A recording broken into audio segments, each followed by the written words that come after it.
wa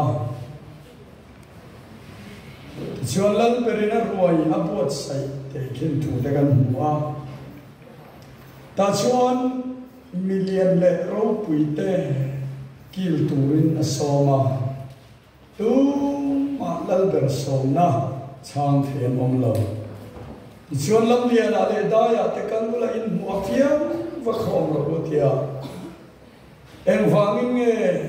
lam lian le daya in hua fiam va khom ro kan ti chuan lal berin ruai abuat sai kha akil tu an om lo ni kharau lam na tho lal para akhen tir kharau lam ruai min choi niam sak reng reng ko shan ho ten kan kil maya akil tur kan om lo hi ala wong em mai chuan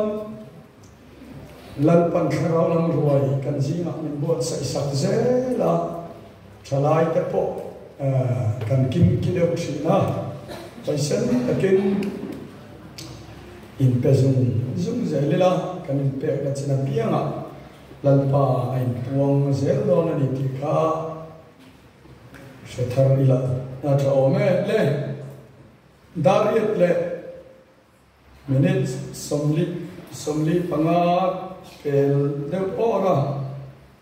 chuan pathian thu ngai thana lama te kan kal sawanga anh mò tuy nói là gì suộc thế, bỏ là ông mẹ cái bỏ hầm đu chân dễ lạ, chuan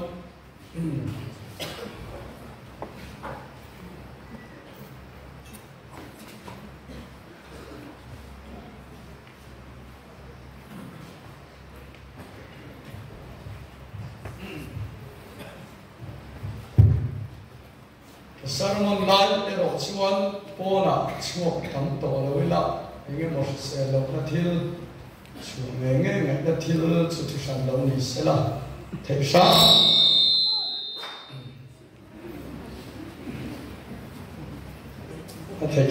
sam chuan trong trai hual lai le sermon lai chuan chuak lo tur ni khom na hian apoi mo lai per akangai ania thum trai lai le pathian thu mai khat lai hi chuwa chuan so ei lai tho sek chi ni lawa kan puar thleng ei pura ni hei kan sound arin trek hle aya kan aung na sa kan mangrima an chian lo zep te po a om hle mai sound control to the po an lu hai chin le men ko mai khat le mai ni se pathian thu soi na lam hoi chong do ni na kan thu fel de to in gan sia chan chin tha ma thai bu so pathum chang som thum panga chuan la li suan te khin thu in ka anga leilung pian tir ata thil in thu chu ka soi chua kam ni Timothea thon di na bung khat chang khata chang ko kan en chuan ani chuan kan thil ti ang te ni lovin amaruat le khomai na ang zo kin min chandama kau na thiang lim min kau boka chu khomai na chu leilung pian ma tai toin Krista Isu chuan min pek ni to atian chandama kan nom na tur thu hi leilung pian ma dai to in thian chatron rang ruat ania chu chandama kan nom na tur chu lali suan te khin thu in khovela roma bolai a soi thin ani jeram te an lo khe thina thu thu le Israel chan chin zong dan le khabu te fakna labu te le zo le khabu zong te pon he tu thum thar chan dam na chan chin hi an lo hril lo ka zeram te an lo khel lo ka an lo buang lo thin ani ti chuan zamina khan la li suan chang per panga le sanga pangni ati pun chan chin kan chiara Johanna bunguruk chan som nga pa khata tang nga ni ya chon la li suan ke hi fa na tang chang dung lo chu chu ka ni a khove el nun na na ka pe ku chang chu ka ti sa hi ani ke ni ta chuan la li su khan chang pe pa nga le sa nga pa ni te ti pung chi na thil mak te ti chi mi pui sang li te saya mi pui sang nga te saya ta chuan mi pui tam zo ama zui tu tam zo kha chuan i suwa an be sei dan kha adik kat ta chuan lali suan ne an lo kal le khan voi kha chu lalpa chang per panga le sanga pa di ti pung le te a ti kha an se deuh sia i suwa khan ron bol deuh vel ni kan kha tu te chuan khalera khan mana an eya te no ti vela mo mana an e khalera khan an ti lali suan an ril ru lo sia ta chuan lali suan alo hau ta asha bung ka chodang ral mai u min phe phasu chatua nun nei turin kan ne lai lo kal du si lo Khovel nunana ka pek tur chang chu ka ti sa hi ni lo tiani zanena hian i suwa kan pe sei da ati ka maya mal so na min ton tir tu ringote kan ei son na ko min chuan tir tu ringote kan sil na ko min lo kim tir tu ringote kan rong bol ko kan rong pui na tu ringote i suwa kan pe sei tu ra ni lo ba kau sana in man te surual po na lo janina yen patien kan nei na ko ma hian unau tu tak tu kau sana kan in man lo chuan rual kan po lo ang ti fang mai enge mo fang mai ni swa hin nei lo ila ama chatuan nun na be sei tak takin lan pa ni be sei bukai karau par pi lama so tak isua ei turin in bots ani lo chuan revival bo ro ki chuan rei lo ko a chang ei tu te kha do ra lan chang zo ta tiam kha ne chang pe pangale sangha pa ti pun hun lai a revival bo ro ki chuan no men ni ma se la una do tak tu chumi pia la ma chuan kan lal pa Yesu Kristus bol nam tak khi anh chan chawa Queen Elizabeth British lalu kha kum sang ni som ni pani kha an khan liam na video ka kan ben thina car transparent intimate da khan lam tang ve thaya khan akuang khan hum thura ta chuan London got light khan an fan por puya mi puiten kong sir tu din na khovel hian mi afuina program de kha avahan ro pui tak o Queen Elizabeth kha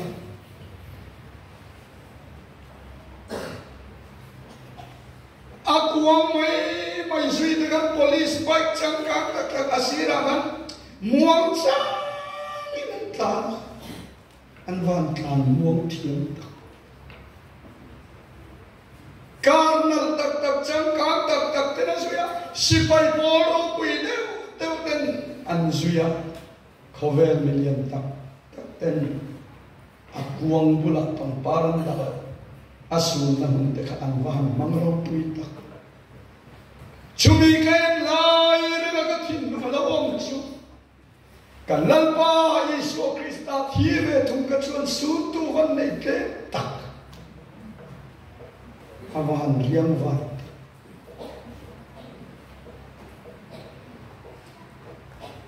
ma se una tu tak te su tu nei ke le ma se la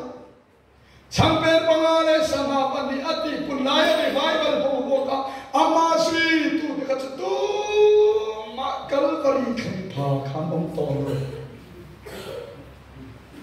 lami swar riang vai tak sak mel chulri le an khai kan chu Josepha le Nicodemus an han long ve arwang an han la thum turin an han buat saya ava han thiriang vai tak kan lali suwa ma seuna tu tak teu khai suan thu makha Isuan thum na khana chuan mi sing lui chin ralina om thina chu khana chuan mi sing ram zong thina le thum bong lal pan khan ro pin lo lu chia thum ni thoma chuan thina theng ni kalang mu khaya tia zamina hen ring tu te hi o champer pagale sama paniti punna ba ru ka revival lo em Calvary athina khen phalo ni kan van tam thin tak ve Calvary khen pha revival ke man ni hian lo khen ros missing hui thina le chin ral na Christa cross khen revival chu jamina hian ko san ho na singa lo khen khal se ka van du en o ka kharau chu tang chuan chun zanin valen fola Ilalpa cross there on Chilumini Vamuna Calvary Kang Sanchin the Ocean and Chutlam Chupana Yenical Kenvela Chutlama Chungan Machine Louis on the Sokiting Ranvela Chutlama Chuan Christa Clomate Atorment the job with the Turikan Shilumi Ho Calvary Technical Heta hian I duk ton lo lali suan katok na min to pui ve ti across puturin min somani kator na lo tuar ve ka cross min put pui ve lo ti in lali suan hian som cheni hallelujah lali suan pui los Calvary cross hi kalkan ni chuan van ram hi thleng don lo chu huna khen be om lo chin lo ta chuan unau tu tak tu pathian ram hian thleng phadon lo re Jerusalem thar kia la na tlang da of lo ve khiram Calvary ta ta chuan na chat dam tu na ka chuan lo te ni unau tu tak tu he Jerusalem thar Calvary tlang chang lo chuan na na dang re om lo le Comment Kevin Meno ran chope na thengle o Calvary thingko kan le vana nun nalal khum mi min lau sui som sakani chuma ran chope na thenga tlom takin bulan om tama ti chuan ina me sing ram som Christa chu Calvary a chuan khem pe na lo ma ti lumina lo ma ma se chu Calvary tang thing cross atang chuan lal pan vana nun nalal khum kin lau sui som sakani chuma Hallelujah, pathian mangai na van ro kuye. Hallelujah, kali so knamra se. Janina hian Calvary khen phap lo revival hian lut na nei le. Unau duk tak tu. Wai me te NGO sam te su minung te in man tu ni. Ma se ko san Jesu Krista ba khove so thi san te in man tu ni. Shualam ko thi tele na tur khopui chu ko san hi ne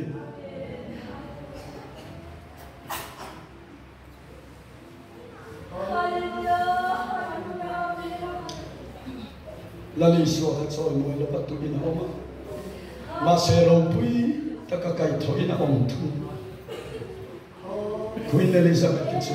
ro pui ta ka fui dia ni om ma se chung lama kena mok tu no pui ngan ka shelo thole na ni ro pui hena ron tho por cha mai ti chu la ko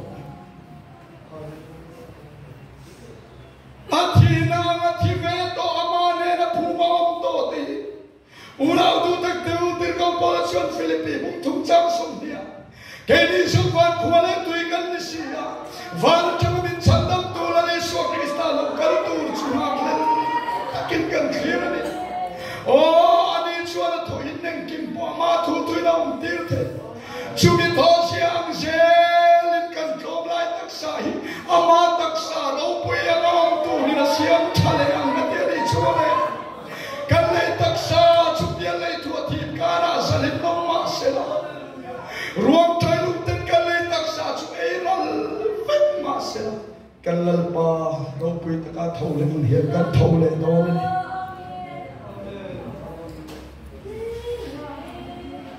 gia đình anh hiền tập hiền cầu sản hậu tu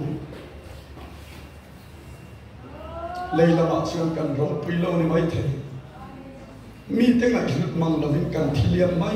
mấy thầy mà sẽ thu thu mà vàng phua để tùy nít này cần đi à chung là mà mình lâu mua tu ta khi ăn rong pui mi tiếng anh làm ăn vậy đâu anh mi thiền linh mi tiếng anh tu lâu hiền phản bầu ruộng cả lân ba cần mua cả rong pui lâu ta cả phù mình có về là hiền lâu mày là lần mua kia tu đi thọ để mình rong pui ở chân cầu sân hồ thì cần thâu để đó này chứ hallelujah là lý số gia đình anh hiền unak tu tập tu Hebrai bu so pakhala la lý số Krista ring tu te khang mi te kha se om tam te kan tua ti du da na te kan tua sakol te se tira ngun nam te nan sa kluma anung chung te nan han chung ho tan chung khovel hi om na thak ani lo khalera te tanga te ku ka te khwar khuru ma te an va chin ma se chan chuan du lo ti se om tam tak iswal athu thunga wang dor ma se chan chuan du lo enga tinge thole na thale zwalan be se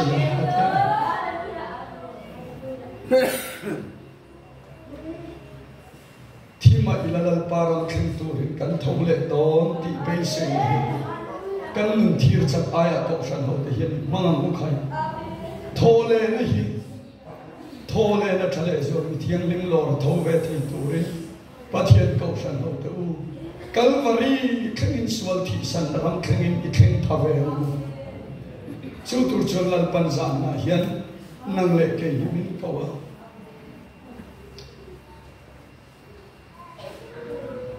voi khat chuma thai bung som panga khan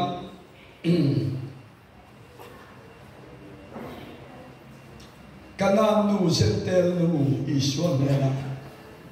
alo kalani ta chuan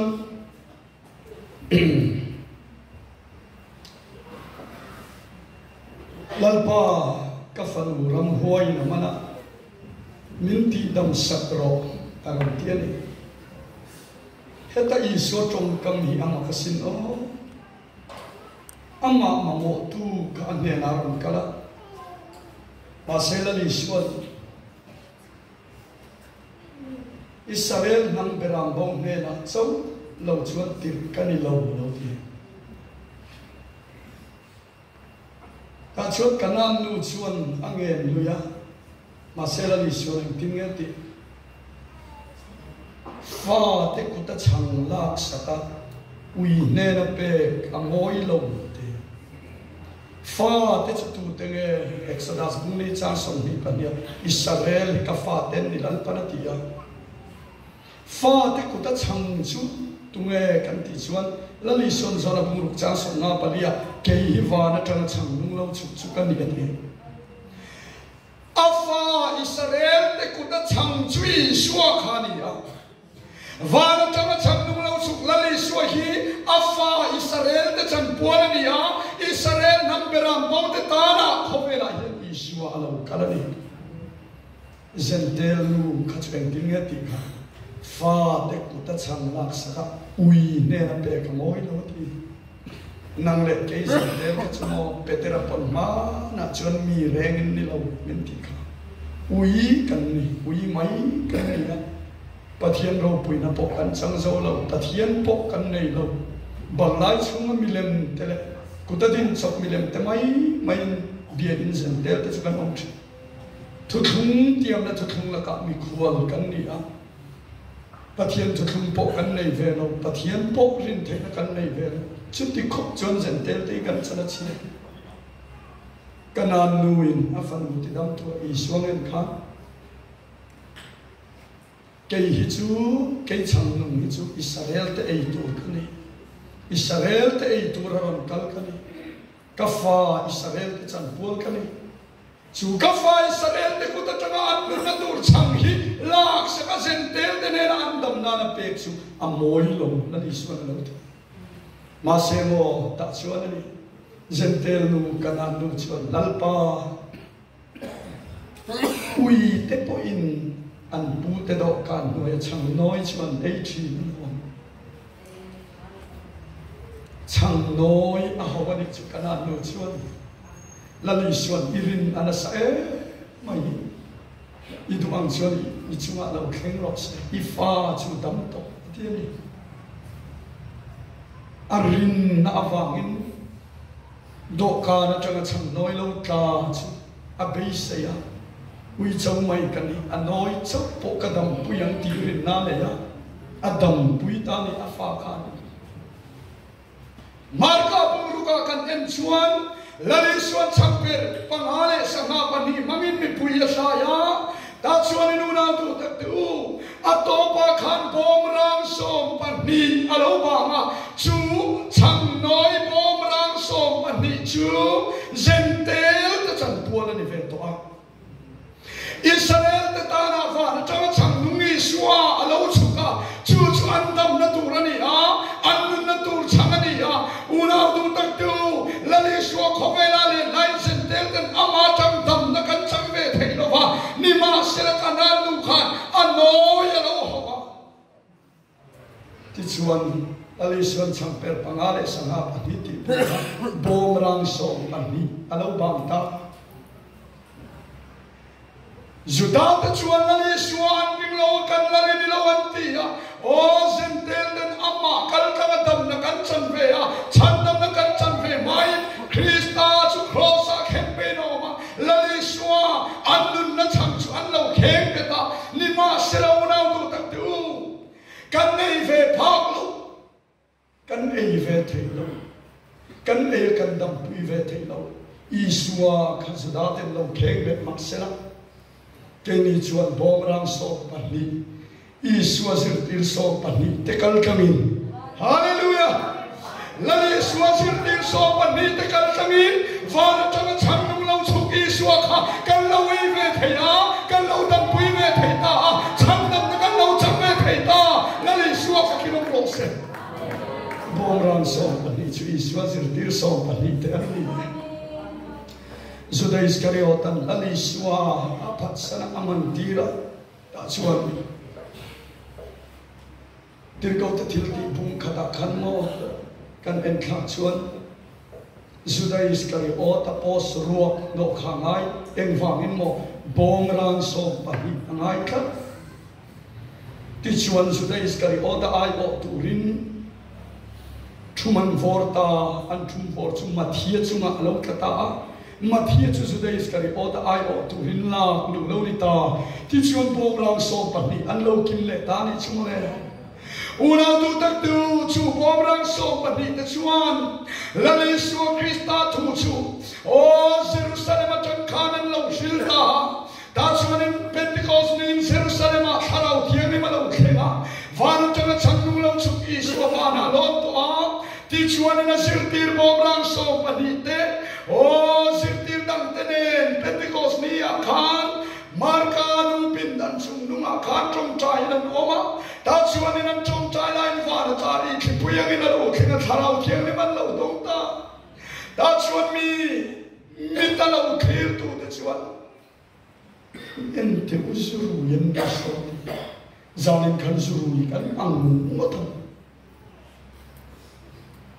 UPC ho chu o nang deun kan kal le kan ho por fo kan in khom kal le kan khom bang chu kan vai ang lo to chin ta kan ban ne so kharau dong poi kan kha sang dong poi kan pol fit fet to mai ni to mi ta lo clear tu ta na chon zurui kan van ang don tak em ni ma selamo petera rom ding chwaka in rinamin kan rui lo fere san hun lai chawani hi zone soe la lo shil lo ninununga chuan mi song song chunga ka thalau ka la yang tia lan pa la lo soi to kha voina hian takin lo theng ni hi kan chunga thalau thiam ni ma lo theng ni hi atia ta chuan le unau tu tak tu petera chuan hei soi kan kha tu davida kha thinge ya phumi na oma tun khini na thana la oma Masela le suwa Krista indu lawa in ken be ero kachu athinge ya khana pokal ne ya mase se all sual suin ani chua chel len lawa thi na nei na thole ani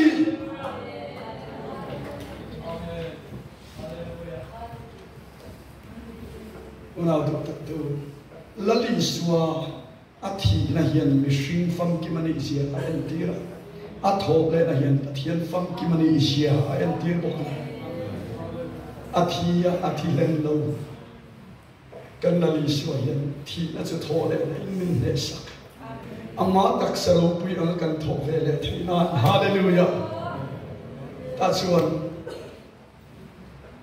Seol suar sui ten apuar len lo khana tang iswar ang thau le a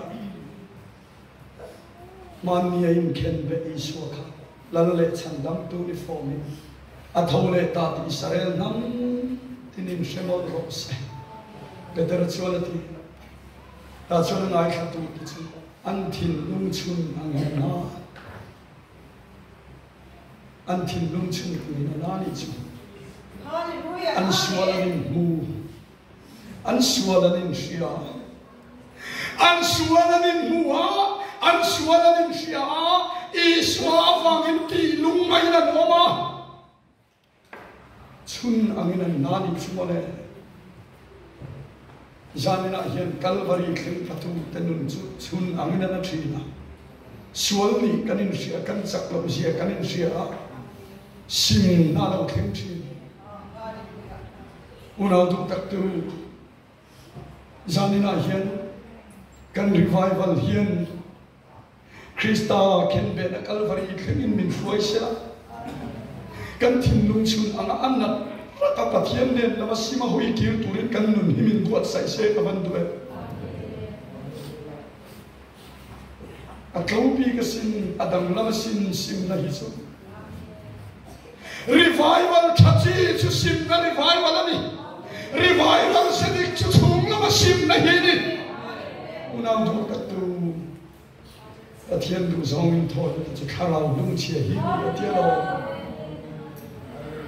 swal in shia in chir lai aya chap zoi kopian revival hi dong ila kavan du am zanina hian mo don belze nge pai chen kan mo a chen chu don bel ni lo pai chen revival kan mo kan han na te hian o pathian tu lo so te kan nur chang hian min pai ti se la pai nei revival lo kheng lo se sim na revival lo kheng lo se hallelujah chu chuan nun ngel het le kau min nei ti lo ni o sak kawan cha kom em zanina hian Shamem Nancy. That's one more Tinlung Chunanga, that's what Caterina. Putu, and Timmy Canti, Takanti. And boys out Anmanto. And Timmy Canti, Takanle, Chanda Unto, and Timmy Cantina. Better at one Simula. Yes, one thing I have not is what is coming in baptism at some chapel. Ti chuan kharau thiang lim pek tiam hin huwa nang ni tan po in fa te tan po hlataka mi zong zong tan po tu te nge hata kami te chu FSC bung ni chang som pathuma ma na zen tel te chu hlata ka kanom thin ma se Krista ti sen chuan ama ring ve thei turin tiam na chu hlung la kami khuan ama la ka tala hle mem zen tel chu ama ring ve a chandam na chang ve thei turin cross ti sen chuan ama kan rin ve thei na a pula chuan zen tel te hlata ka om te khamilo ti nai ta ti chuan la le so chu kan pathian kan lo ti ve thei a thu thung te chu kan thu thung a lo li ve thei ta la ta kami zong zong zen tel ta po lal pa kan pathian an ne na ko pia te ta ni e te ni chu una du tak te u janina yeni swasir tir som le pani te kha bom rang som pani kal sang khan o una du tak te u Pentecost nia simnare swal ngai tam na thu pon chhuela lo homa chu bom rang som pani sir tir som pani te rong bon na ka se la mang chuan von nia hian ke ni pon I swa hi ti sai mu phalo mai la a thu kal sangina ma churin nai kan lo eya kana nuang khan o na tu tak deu wa na cha chang lung lo chu I swa chu kan lo dam pui ve thi ta ni lal pa fakinom lo se hallelujah van rama chuan ti hian kan mu kan be se van ram chu công khai som lệ pani ane chu chuan Israel nam som lệ pani min na chuan công khai som lệ pani chuan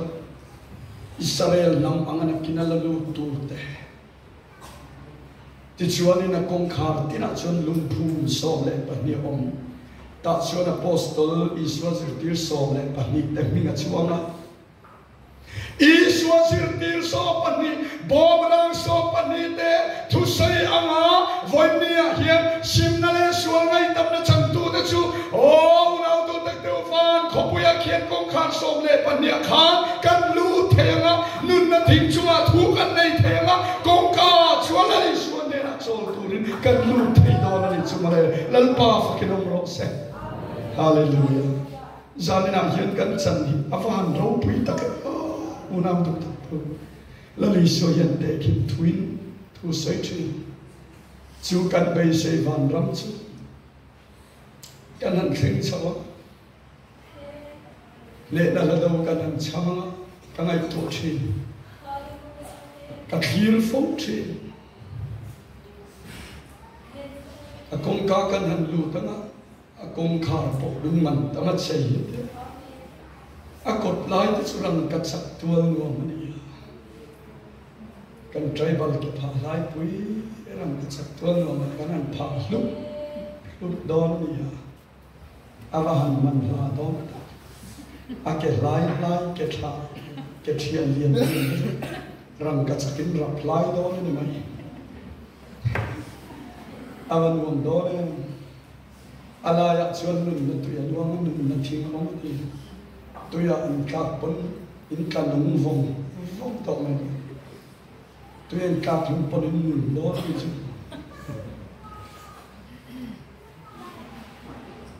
ăn nuông lúc tôi đã biết phụ kim mà phải chưa nuông dùng giúp ba cả nuông nếu po mà anh cha không tôi em chú mà sẽ chú akong ka akan lumpur som le pani om akong ka Israel nam som le pani tan chuang bo lumpur ma chan zir dir som pani tan chuang bo Iswa zir dir som pani te thu so ya mai pian thar lo ni chani lu thei non lo mania nupa khatin la na mu van ram phang kho avan soi sta pe kan pastor pakhat tu soi ron vai ran ba khamo van ram achoni pc li lo no ti a vai ran sa ka achan chu kami chan le na chu a an du lai khan ron kata ti khan an ron ti vai ran ni maya ke pun kang lai khathina kau san ba khatami in la na mu ai la na chuan ai làm nó chuan chập bù khăn soi này van ram ka han phang van ram ka han phang chu phul nuam deuh hi lo ma phul te lo do na a van ram mo kha cái này rằng cả chắc tuôn nuông cái mấy xây đó phun nuông để cho họ về là po tầm phun lông mềm đâu đây có cái là hành mũi làm mềm mềm thế này ăn mũi này lâu nuông tặc tặc phát lo thì chuan cái cal phải thì đi in chơi uy lâu và nó đi in lâu chứ anh chẳng cảm lâu thế và nó cần lưu ta chuan Mother Teresa hi lo ma thì lalpa nga tinge Mother Teresa ya fel te re nen avan ina van chang che tati le ya lo mana mu zo to alo thia ti chuan van ram kan du to na khan ge ta hian an lo duty ya me zor thang mu ra lo duty ya ti en cậu sang nghe gan sợ thiêm mấy em cần lưu ta UPC bạc khát mà nó bù lỡ thiệt à bây lâu cái này chúng mình rồi thằng ngô ra về là đủ cần tung lâu van ram xuân công khá sâu lại tận đi anh này à lần ba van tiếp cậu tên anh về thế này thu buồn gì cả chưa anh đủ lại về rồi thằng ngô ra về là chân lâu vẫn đủ process cái này chúng anh nghe về không biết đủ cần tung đi anh nghe về không biết cầm những chuông tội police rồi mong thẹp về nó đi đâu nó police về mấy đi đâu van tiêu cầu te về không biết đi căn lu nó tôi chú chú hoàng chú anh nào được thật đâu gia đình là hiền chú muốn là được thấy tôi chú anh không về là đi sa bút lại ní van cho nó chẳng nung lâu chú kỳ xoay dân tên tên cần đâm bùi về mặt lâu Israel nằm bên làm đâu nè cháu lâu chuan tiền cái này lâu vật thì ha mà sẽ do nó bung sông tận đi trang sông đi bali ya kan en chuan lali chuan en tiếng nghe thì khá bu phang lấy atla cả thì lâu chuan mà sau khi nó ông lên trên lấy atla cả thì lâu chuan tâm tất cả nó chuộc trên để kinh thui lali chuan soi trên bu phang chu ama Isua en soi nami ha cái bu phang Isua hi leya ka thi lo chuan amal nam khat Israel ta na chau pathian kan reng na ka thia leya ka tla ka thia ni ero chuan zona bu sau pani chang som thun pania ke le ta khai ka na ka om huna mi zong kalama ka hi pa te ni khoya me Isua hi le ta khai ka na Calvary le silo van silabin cross an lo khai ka na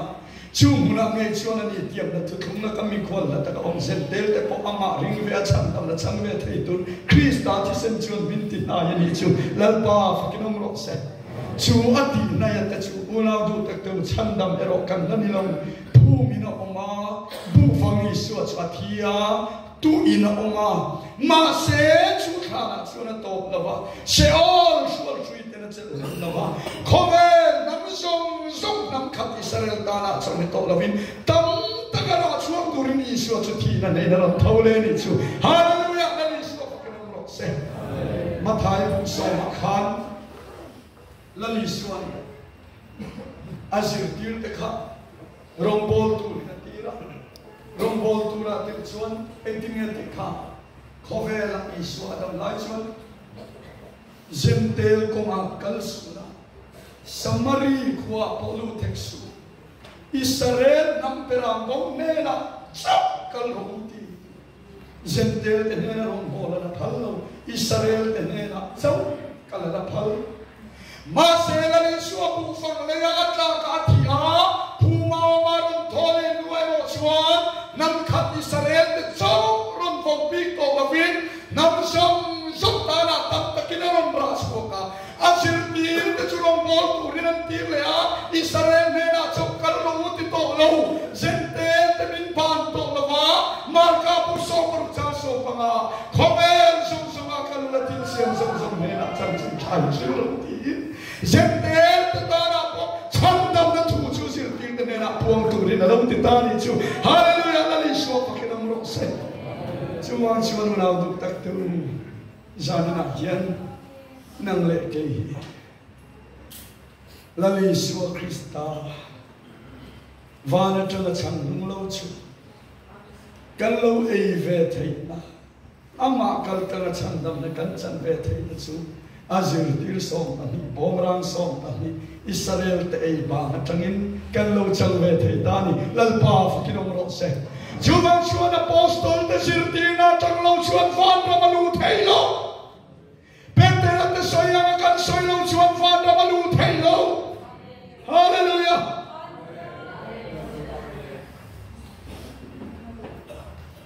Trinity himo pathian pakataminung pathum mi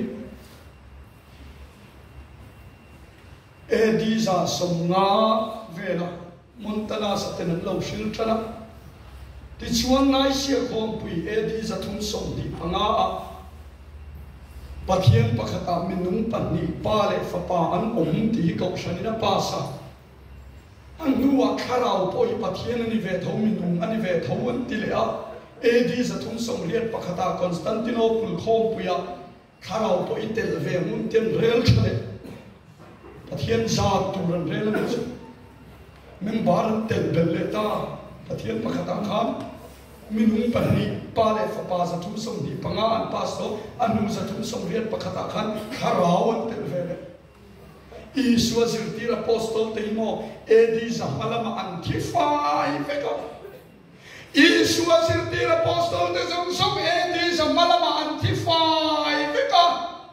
antito nu Edi za thum som riat pakhata Trinity doctrine kau shanin apom chia chu yong chia chu apostol Isu azirtir som le panitem Trinity hi an sheve man lo an zirtir ve man lo lalpa fakinom ro se an ni chuan pathian pakhata minung pathuma om ngai lova FSC bungli changa lalpa pakha juda bukha changlia kan how tu le lalpa le chun Isu Krista hanti Isu khan le chun ani kanek tai le chun ka ti chuan adam ka nei lo mi so trong nei chun jungo pakhat chia kan how tu le lalpa nei chun Isu Krista ti chuan Isu lo pathian da nei lo wa Isu lo lal da nei lo wa Isu lo patagan nei lo wa Isu lo kharau da nei lo wa Isu lo minung da nei lo wa Isu chau an pathian ani hallelujah chuang chuan zan na hian ke ni chu ulau du ta nai sia khom pui te Constantinople khom pui te na ashin chu kan ni la ba ke ni nu chu Galatia buli cha som ni paruka min shin tu kan nu chu chunglam Jerusalem khi ni pole na ti ni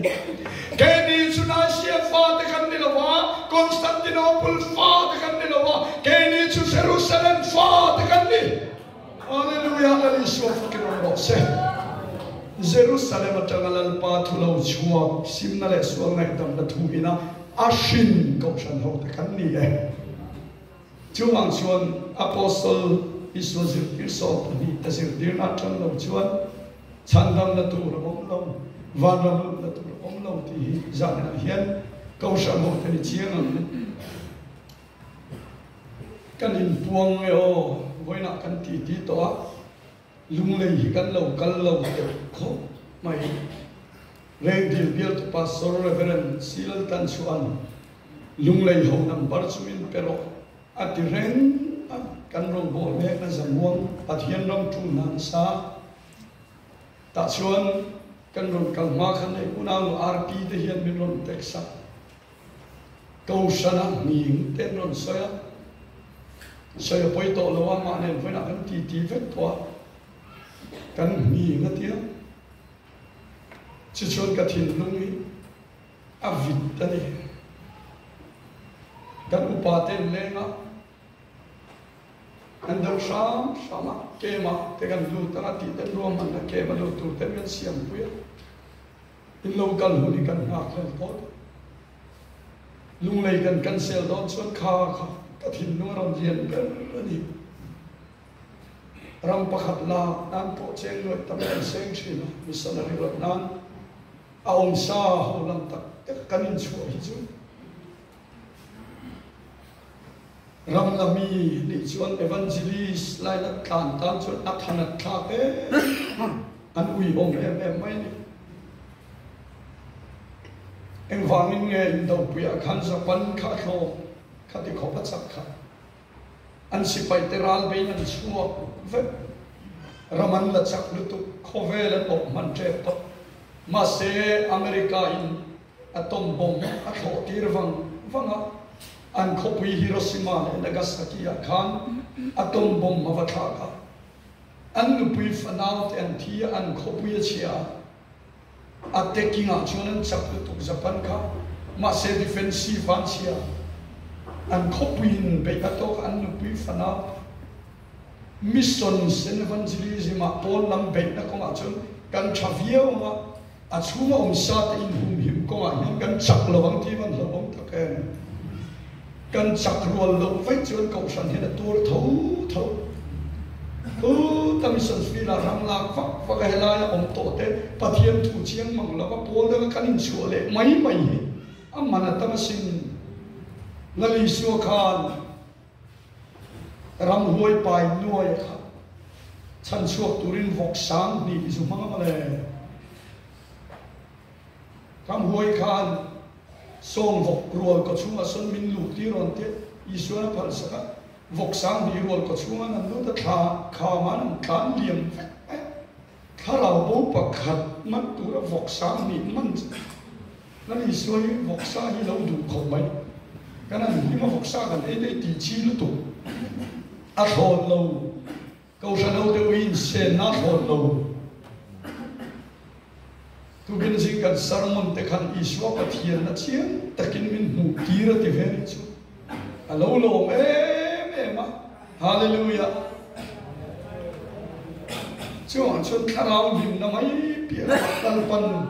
thu thu le thu taka min so ke ta hei sung le pai le the ni lo Pentecost mi tu kan voi kha the ha po hi puli na na ti aman tam PW di re ta kan chuan voi kha the ha po che re tu li ni chuan voi na hian heng song hi sung le pai a le thei lo kharau lam bo lo kan chung lo kheng te kharau di dong tharan om te rei ta chak lo om to ti chak om te pathian chu thung lo win thu thung an ho swang ngai dam na baptisman chang te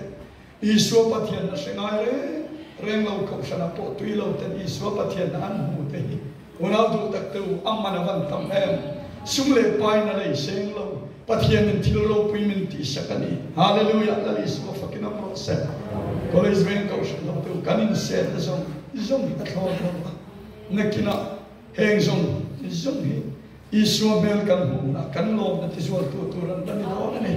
chuan metin kharau cross bula kan shuai khen te na kina kan lo man dan lo tum tero pui tu ran dan do na wangin pathian to sanam tu a chunga om te inven him ko ma te pol na maram be se